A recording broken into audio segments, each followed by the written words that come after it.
Hello, family and friends. You're welcome to the Diary of a Patriot, where we discuss all that has to do with intersection of patriotism and, more particularly, all that has to do with sustainable development in Nigeria from my lens. My name is Ajibola Oladiipo, and today's episode is actually a personal letter from my heart to to students of agriculture, people studying anything that's to do with agriculture and allied subjects. Yes, this video is specially for you, from me, from my heart. And so if you're one, sit back, have fun. If you're not a student of agric or any of those, trust me, there's definitely one or two things you can learn from this video, and you equally can share with your friends, share with younger folks, people you know. You literally can share this video with secondary school students too. And on that note, we can get started.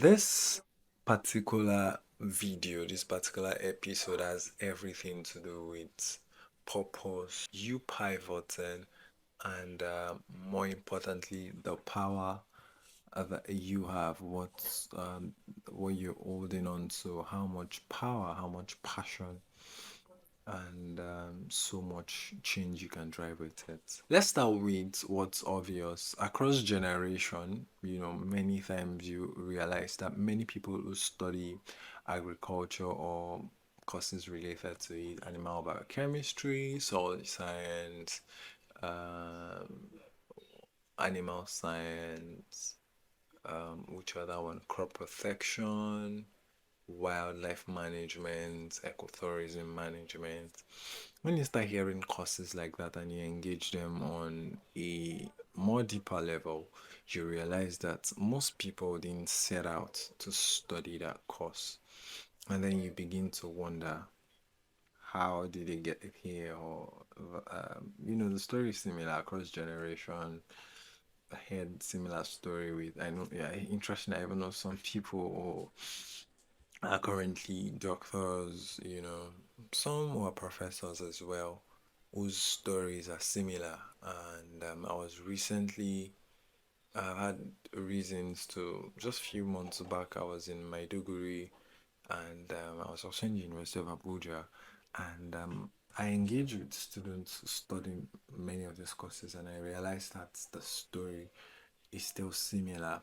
You never set out to study agric and then you find yourself studying agriculture.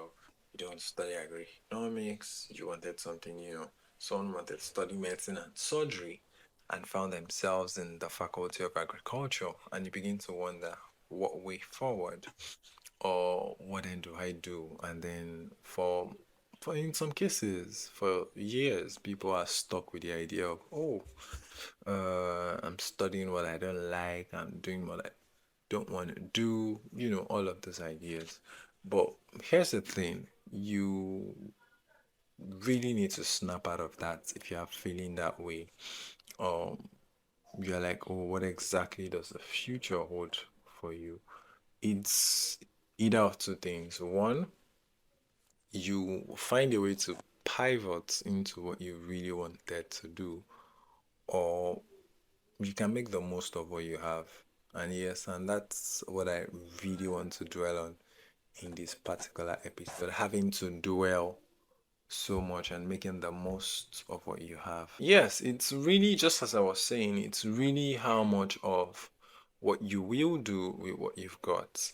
I'll tell you a little bit of about myself, and I think this will probably help put a couple of things into perspective. Okay, so I wrote JAM. and my first choice was I wanted to study chemical engineering. And in fact, there's even a very funny story to it. I remember when I was in SS3, we're having conversations on what to study. Had some voracious reading classmates, very, very great guys. Great, great top guys. Kadri Olatunde Okonkwo Timothy, Kayode Omotosho, Ajigbile Omorilewa, Taiwan Kende Ogundipe. Very, very top guys. And we all had Solomon Olaniyan, Ojo Olatunbo. So we had conversations on what was next after school. What are you going to study? It was time to fill our jam forms, and everyone was making their choice. And I was like, you know what? Everyone was trying to, but before then, we had conversations on what kind of future do you envision. I was like, oh, you know what? For me, my own thought was, okay, so you know what? I'm going to study chemical engineering. Ideally, I grew up with parents who had extensive years in public service, and as a result of that, I know after 35 years, ideally, you would retire from service and try to focus on other things. So I was like, you know what? I would spend, after graduating, studying chemical engineering, you know how I'm gonna marry, by, let me know. All of those, all of those, how we used to set those things. I'll do this before 19, do this by 20. So I had all of that, and I did say that, oh, you know what? I'm actually going to study chemical engineering. I'll start my career working in oil and gas, make bastard money. And then when it's like 5 years to retirement, I'm going to resign. Then I'll now go and apply to, I already been in senior management. Then I can apply to Nestle and I'll work there. Then I'll retire and spend the rest of my career the food side of things. As a chemical engineer, you need to be more fluid than the other side of engineering. That was the motive.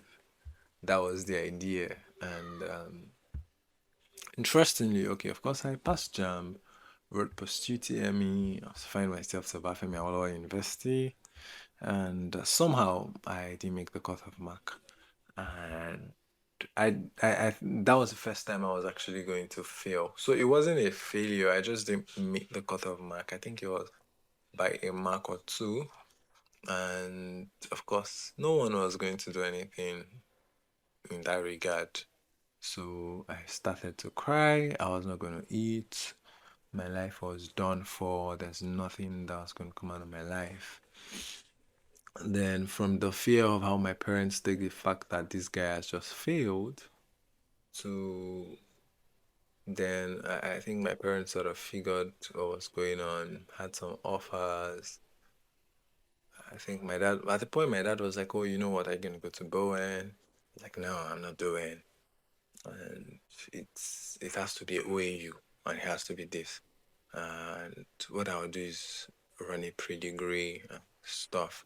Then I remember one of my family friends, my dad's friend, who what's called is a professor, retired now, was a professor at the time, professor of chemistry, who did advise that, you know what, food technology or computer science. And I was like, you know what, food technology. Let's just as my second choice anyways, but I didn't really want it. Funny thing is, I actually prioritized pre-degree over uh, going to UI. Interestingly, my post UTME interactive session used to be an interview where you'd sit and meet those professors. And the day for my pre-degree, it was clashing, and I was to make a choice. I told my parents I'll go for the pre-degree. They said okay, and that morning they drove me down to UI, and I actually did partake in interactive session and passed, found myself in UI. And I wasn't overly excited about it. Yeah, I was excited to go to uni, but not so excited about the course.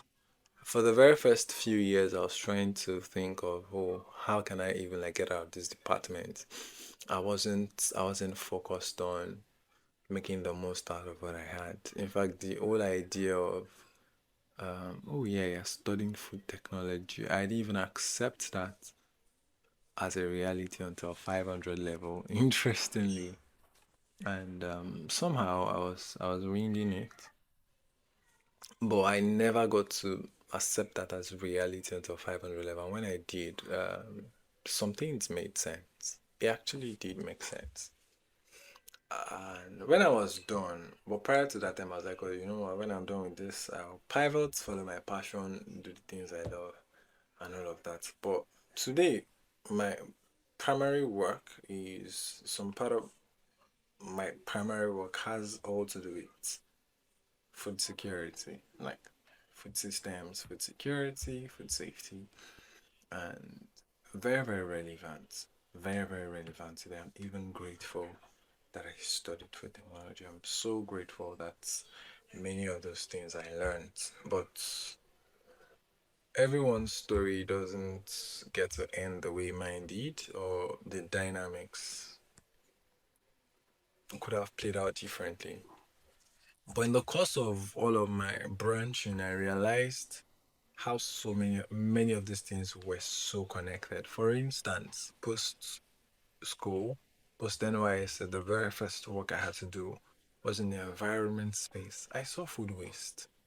I saw how they could become compost and all of those things. Sustainable agriculture. The whole ecosystem made more sense by experience. But you don't have to wait that long, before you get to decide to make the most of what you have. And that's primarily like one of the essence of what I'm trying to say or trying to communicate to you. So, yes, I know that many times when we see students, interestingly, I didn't even write a Greek in junior, in my in WAEC, anyways. So, I understand that many times we write of a Greek, and particularly when you see a child who does well in a Greek and Yoruba. Anyways, I'm from Southwest Nigeria.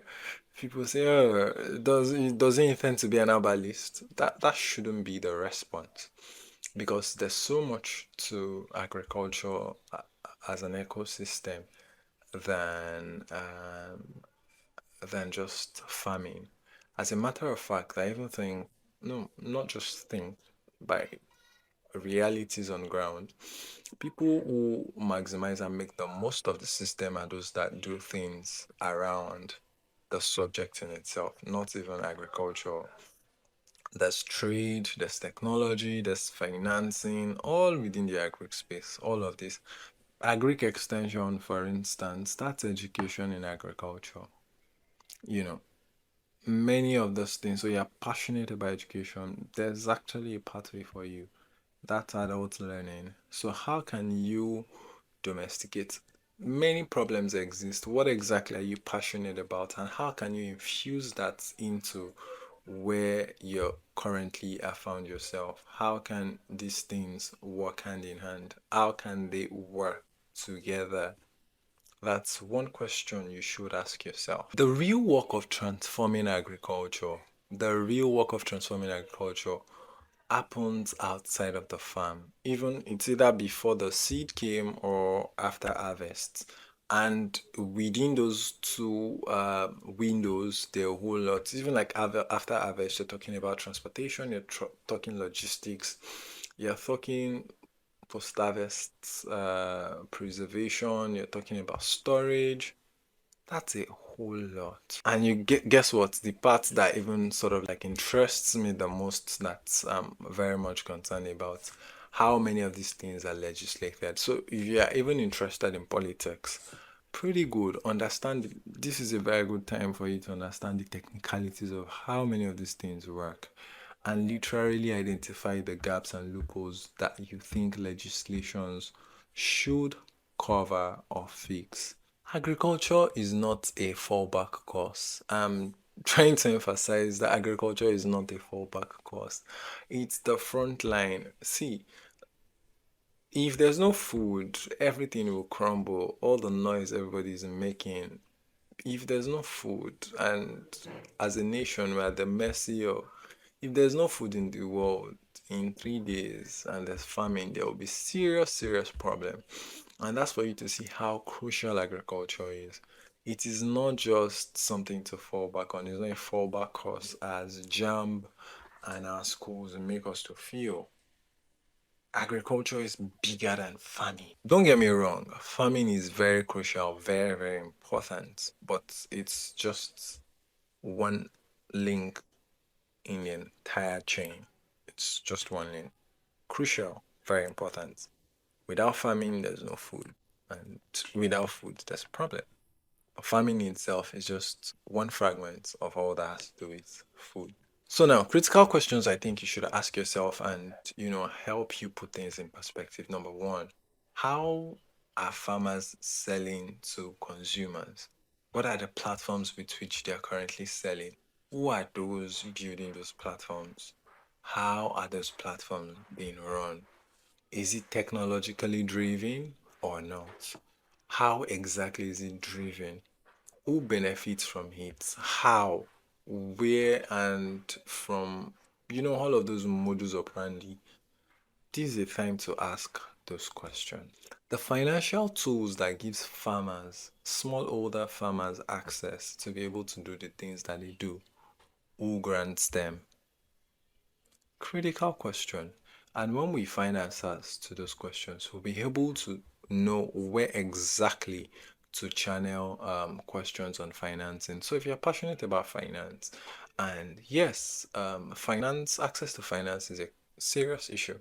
So if you're able to crack some of those bottlenecks, and again, agriculture is an high risk venture. So if the risk is very high and there's a very large loophole on financing, if there's a way to bridge the gap, you've solved problems, you make money, a lot of money. The biggest nightmare is logistics, agro logistics. Having to, how even when you want to do delivery, how dispatch guys, even mentioning their name, and I'm thinking of traumatic experiences that some of us have had.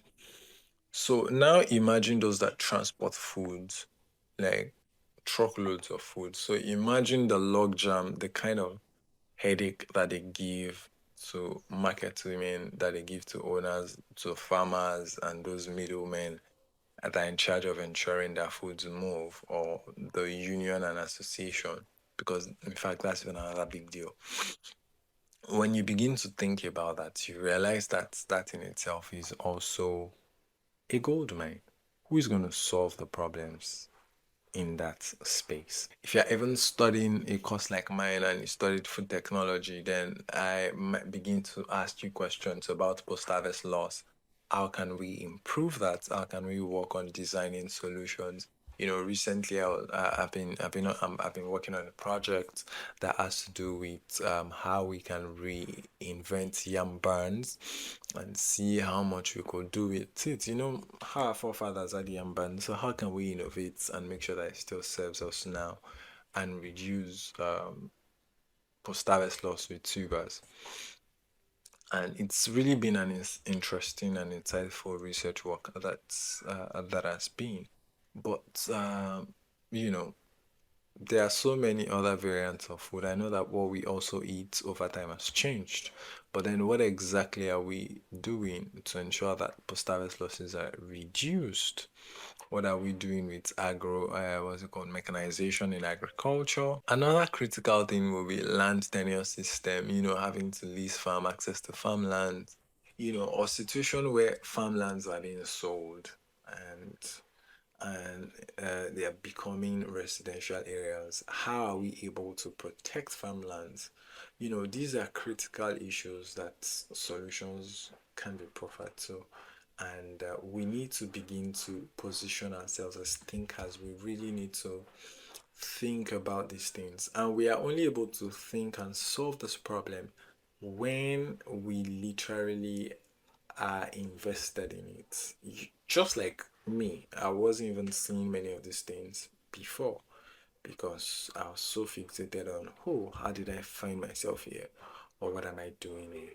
So it's either you opt out and try to latch onto what you really want to do, or focus on where you really are and try to work things out. Trust me, you can make the most out of the sector that you are. You really can. If you've listened carefully and attentively to many of the things that I've said, you see that I talked about the core of agriculture, soil, seeds. I've talked logistics. I've talked law. I've talked technology. I've talked innovation. I've talked finance. I've talked economics. Very critical, very, very critical, very, very, very critical. And those are like themes that are outside of agriculture in itself. So when you begin to like combine and have an intersection of this, you can see how much solutions or how much opportunities are ahead of you. So don't believe the lie that there are no opportunities for you in agriculture or there are no opportunities in the food ecosystem because what's there? There's a whole lot. There's a whole lot to be done. And more importantly, the fact that this sector has been neglected for so long a time is enough reason why we need to pay more attention to it. And that's why there's so much work to be done around it. So, my dear brothers and sisters, this video is actually a challenge to you. Don't see your degree or what you're studying as a burden because it's really not a burden. I want you to see it as a blueprint. I want you to see it as charting a course forward, an opportunity to be able to feed millions of people, to ensure that people are satisfied. You know how restless, agitated, and impossible people can be when there's no food or they've not eaten when they're hungry. You know how it drives people to do crazy things. So you're able to curb that because you are being dutiful with what you're passionate about. So now I've just even like sort of like focused on it, the crop side of things. We also have the animal part of things, there's animal science, combine all of these things, and you would see so much problems that you yourself are able to solve. Before I leave, I want to leave you with one critical question. What value are you able to bring to the table? What problem can you solve? What skills can you add? Is it with analyzing data, doing research, or be a strategist, or even if it's storytelling? Whatever it is, trust me when I say it's not a waste, and we need to find a way to leverage all of those. Never ever let your degree be a limitation. Let it be a launch pad. Let it ignite passion within you. Let it propel you to go after your aspirations.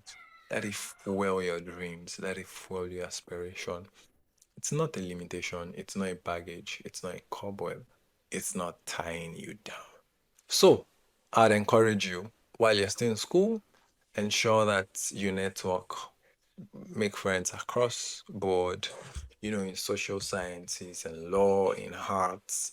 See how many of these things intersect with what you're doing, document your learning, leverage platforms that can help you grow and also network.